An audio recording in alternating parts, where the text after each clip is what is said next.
He's a world record holder, Olympic gold medalist, and one of the most exciting athletes in track and field history. Louisiana's own Mondo Duplantis has soared to new heights to capture the world's attention. I sat down with Mondo to learn more about his passion for pole vaulting and his plans for the future. Hey everyone, I am super excited to bring you Mondo Duplantis.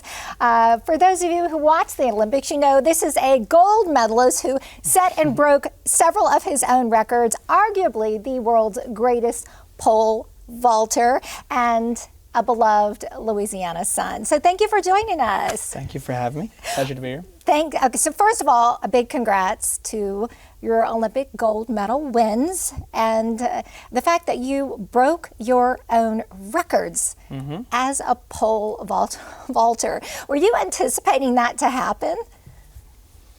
Yes, I was. You were? Well, it wasn't my first Olympics. I was at the Tokyo Olympics, but it was a completely different experience because, you know, the pandemic and everything, and so we weren't able to have spectators. I didn't have any of my family there and whatnot. And then also, like, for a track and field athlete, it's really your only opportunity that you have to make like a global impact and do something that's a lot bigger than your sport. It's like really like the only stage that we have, I guess, in a way.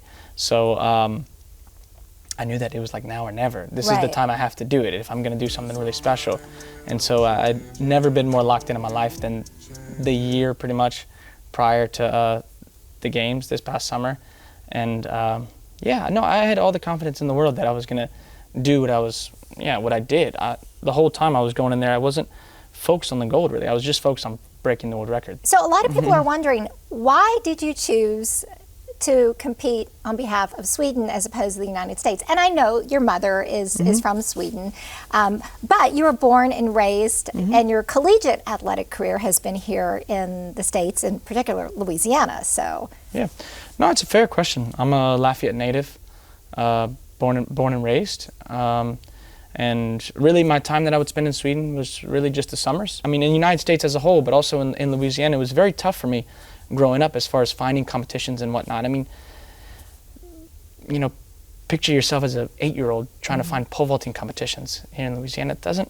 It wasn't really anything that was possible, honestly. And so in the summers we would go to Sweden for a month or so, and we'd have a string of competitions that I would be able to do because the track and field culture is a lot bigger there in Sweden, where my mother's from. I just kind of had to do what was best for me, my family, and 100%. what I thought was the best for me to achieve what I knew that I was capable of, which is to be the best pole vaulter in the world and compete at the highest level all the time. So as a child growing up in Lafayette, Louisiana, as you said, there weren't a lot of pole vaulting competitions or avenues for you to practice your sport.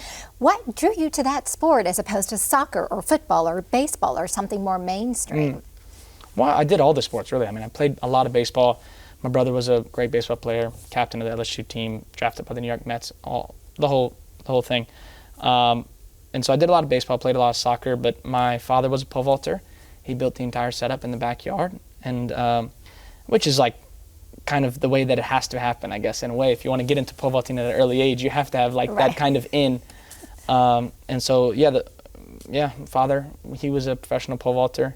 He toured around Europe back in his day, and then he built the whole setup. He's been my coach. It's a family operation, just my mother and my father. So you currently live in Baton Rouge, and you live in Sweden as well, so you split your time back and forth. It's like the same place.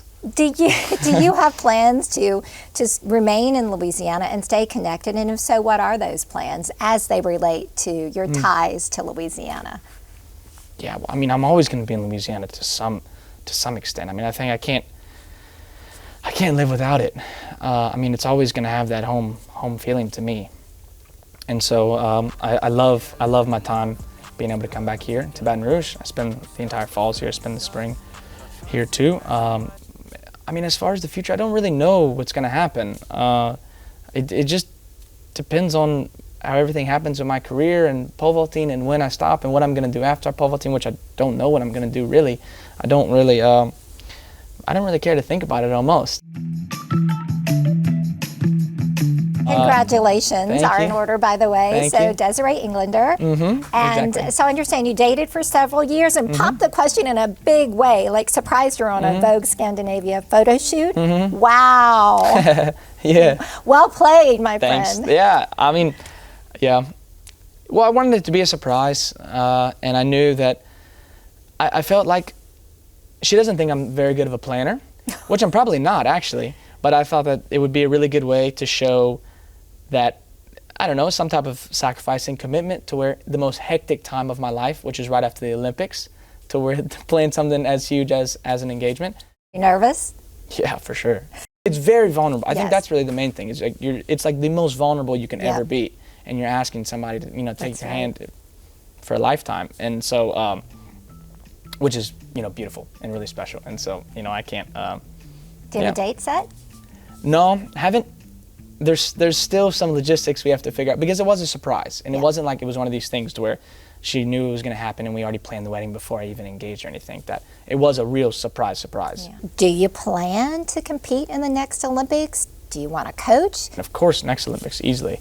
That shouldn't be a problem. Probably the next even two, I guess. I mean, as far as just the way that I'm jumping right now and the level that I'm jumping at compared to all the other guys, I think that I should be able to stay on the top for a little while. I don't think that far into the future, honestly. I feel like I live in the present. I try to enjoy as much as I can what I'm doing now. I know that being an athlete goes super quick. I mean, I've been jumping professionally since 2019, and which is like weird to think about because it's like 5 years just goes so fast. Trying to just soak in how amazing it was, really, to be able to win the Olympics, win it twice, break the world record at the Olympics. Like my biggest childhood dream ever, and I was able to accomplish like all of that. I had all my family there and everything. So, but definitely still motivated, still have a lot of fire, still want to keep jumping. Mondo Duplantis, we are glad to have you back home. You have made Louisiana so proud. So thank you for stopping by LPB and giving us an update on what's next for you.